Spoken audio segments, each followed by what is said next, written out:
The garden of us. Do you know a garden? Of course you do. You're from Earth, Shamba.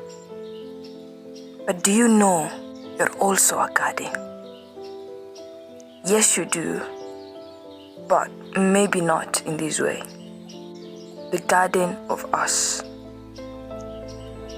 The wisest man on the planet talked of his strolling experience.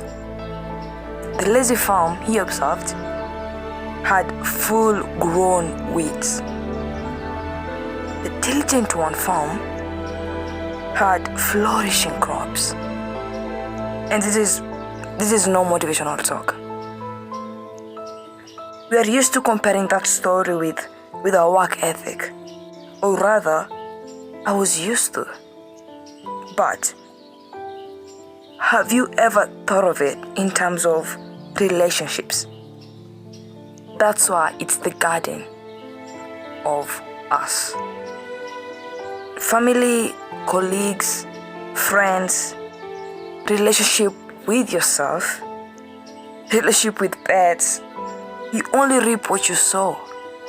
And as a farmer, this should be obvious, or maybe this is very, very, very painfully obvious. Ouch! Why did I say it?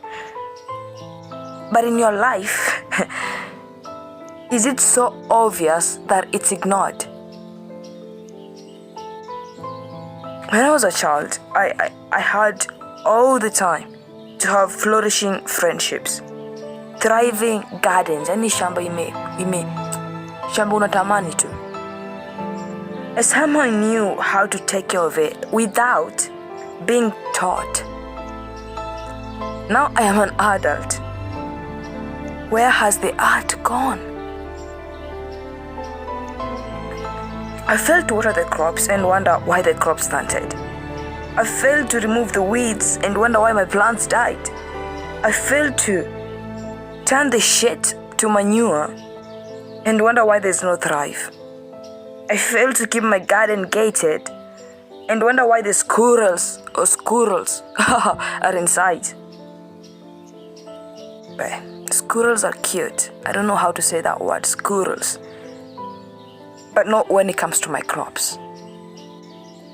So, if all our relationships are gardens, is it weedy or thriving?